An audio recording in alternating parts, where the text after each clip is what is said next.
Yes, people, and welcome back to another video on the Ridge YouTube channel where we bring you all things Chelsea. I'm your host with the most, the Bridge 258, here to give you the latest Chelsea news. Here we go.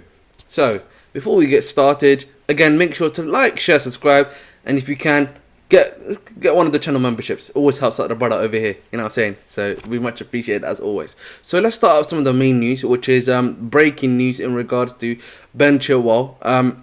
Toney did a nice little write-up today on the Athletic in regards to Chelsea, what's going on behind the scenes, their thoughts on some of these players, and I'm here to sort of break down some of the stuff that he said, and plus some other major reporting that's happened too. So let's get started on those ones. So the first thing is in regards to Ben Chilwell. Apparently, according to him, Ben Chilwell has been preferred on the left wing for Chelsea because he can be trusted to make the right movements at the right times, with and without the ball. Can't lie to you, man, that is a crazy comment. But before we even delve into that comment, that for me, yeah, means that he does not trust a Madrid, which is something that, you know, for a long time on this channel we have said. And, you know, it also means that this may be an uncomfortable truth to you, that he may not also trust Maatsen too. So if that is the case, then literally the two guys he was playing regularly on the left wing for himself, yeah, Ian Maatsen and Kyle Mudryk on the left, he's not trusting them at all there. So for me, it's kind of crazy. And for me, the other thing that this brings up to me, yeah, is that he doesn't want to put Sterling left wing either. He wants him on the right wing, because and then that must mean that he believes that Madueke is a good enough. But that must mean that he may not see Madueke as a good enough backup, maybe, sorry, a starter, I should say, sorry, to someone like a Sterling, because he can't even shift Sterling to the left, and then maybe bring on someone like a Madueke there, or even a Cole Palmer there. So it's kind of like concerning when you're hearing someone discuss. So that means he does not rate. He definitely doesn't rate Mudryk. Definitely doesn't rate Maatsen. So I don't know about Madueke, but for me, my feeling is, yeah, if that, he must probably see him as a suitable backup to Sterling on that right, and he wants to play Sterling right wing essentially, because that's the best position that he's played, even at Manchester City, even though he's been predominantly a left winger. So again, for me, these comments though about, you know, Chilwell making the right runs at the right times is not necessarily true. We've seen that multiple times in multiple games, in the last 4 games that we have played at Chelsea Football Club, that Chilwell's not doing that. He's not making the right runs at the right time. If anything, West Ham is a great indictment of that. You know, you look at again the game against Nottingham Forest, another big game where he was not making the right moves at the right time, and in fact the whole team was ignoring him on that side and not making a single pass to him. I mean, I don't need to bring up that graph again that we have shown multiple times on this channel, where of the Nottingham Forest game, where no one literally was passing to him. It was all very right hand sided completely. And again, for me, with Chilwell, he's not an attacker. For me, his suitable position is left back and left wing back. I've heard people say we can probably play that role a bit well, but at the end of the day, I think, yeah, the right move is to play someone that can play that position. And, you know, for me, if you don't rate Mudryk, I can understand that, but Maatsen, I think, would be a great player to have on that side, in my opinion, if you're not going to play Mudryk there at the end of the day. And I think you should be putting more trust into Maatsen as well. But hey ho, man, we move on that one, because, like, I think for me, this idea that Ben Chilwell can make the right moves at the right time is not necessarily true. It's not true. We've seen that a lot of the times in the last 4 games on that left mid position, that it's not working for him. So that's just my opinion, and that's what I just feel about the situation there. And, you know, I don't understand what's going on, honestly, on that one still. So moving on, there's some news also on the write-up in regards to Conor Gallagher, where Conor Gallagher is valued more for his potential sale price than on-pitch contributions by the Chelsea hierarchy. So essentially what they're saying to you, they value how much money he's going to make them rather than what he gives to the pitch. So much like, this is another thing that's confusing me too. And, like, listen, Gallagher, he can provide something for you to pitch, but for the Chelsea hierarchy, they basically are saying he's worth more to us in money than he is in what he's doing on the pitch. And if that's the case, why are we, again, we can't really say why we're not benching it, because obviously we don't have a 10, but now we do have a 10. You got to expect them now to, you got to expect, yeah, that, you know, he's not going to be providing you any value on the pitch anymore then.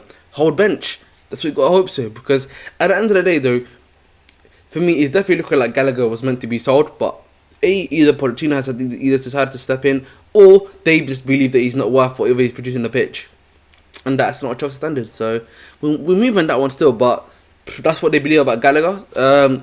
As crazy as that may be, which it isn't to me, to be honest, but hey ho, that's pretty much it on regards to Conor Gallagher.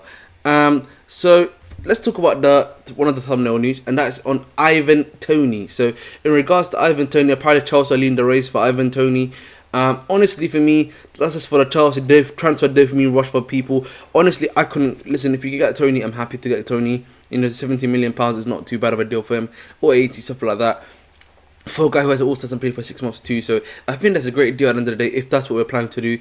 But Ivan Toney, top quality goalkeeper, striker I should say, not goalkeeper. Play could hold up, ball up really well. Obviously scored, I think, around about 70 goals last season as well. So he's definitely a top player when it comes down to it too. So I think for me, when it comes down to it, I would like Ivan Toney. I think he's got the quality. I think he's got the ability. So should we get him? Of course, I wouldn't mind having him and Jackson as the two strikers that you have.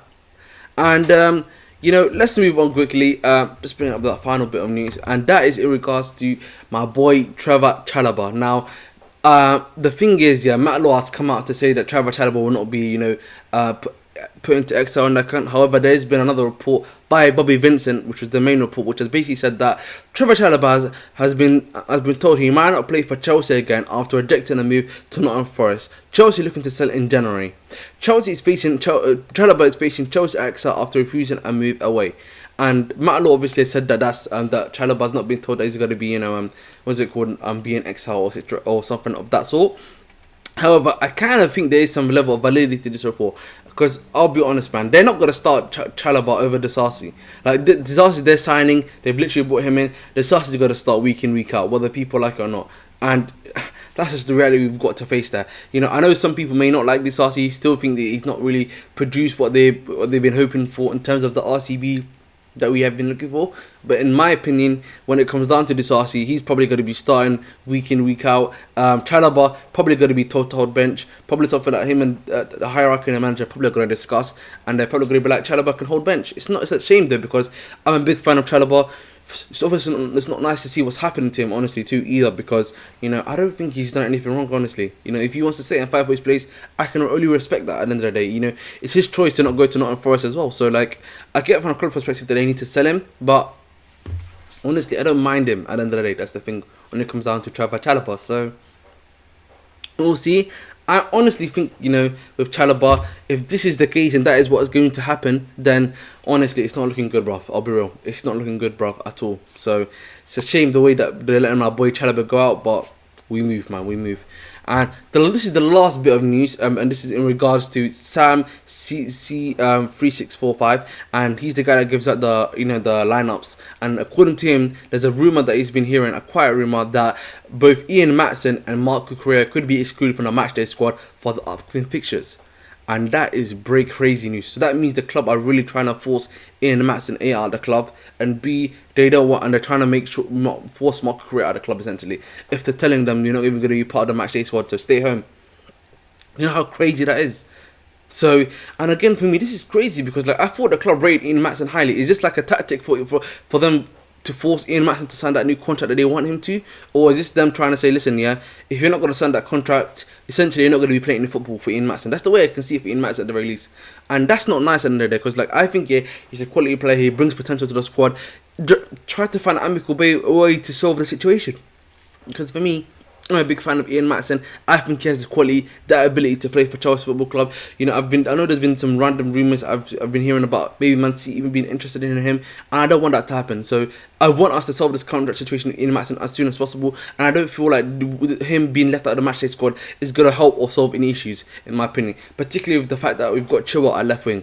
In regards to Mark Cucurella, I think that I'm not under. I think for me, maybe it's just them trying to force him out of the club. Again, it's not an ideal way for us to be doing that situation. But if you want, I know that, for example, from what we've heard from reports in regards to Mark Cucurella, that he wants to stay and fight for his place. But the reality of Mark Cucurella, of course, is that the performances that he has given, have not been great. He's not improved. Even the AFC Wimbledon performance wasn't great either. So I can understand that one slightly a bit more than the Ian Maatsen one, because the Ian Maatsen one's really just a contract dispute. If you can solve that one a lot easier, there's a way to solve that one, I think, in a lot more better and efficient way. But with the Mark Cucurella situation, if he's not going to be playing, if he's not going to be bringing anything, then, and you don't want him at the football club, then I can at least somewhat understand that school of thought, in my opinion. But you know, it's not, at the end of the day, it's not easy. But we have to move on Marco Correa. Simple as that, man. And that's what we need to do in order for us to have a pathway for someone like Ian Maatsen at the end of the day. So that's just my thoughts and opinions. And that is the video, guys. Again, please make sure to like, share, subscribe. As always, please make sure also to get a channel membership. Helps me out for $4.99 for the bridge latte. You know what I'm saying? I need my lattes. You know what I'm saying? Got my nice little cafe Nero today. Help me out a lot, brothers. So as always, much appreciated. And as I always say, guys, please make sure to like, share, subscribe, dedicate your hearts, and as always, stay blue.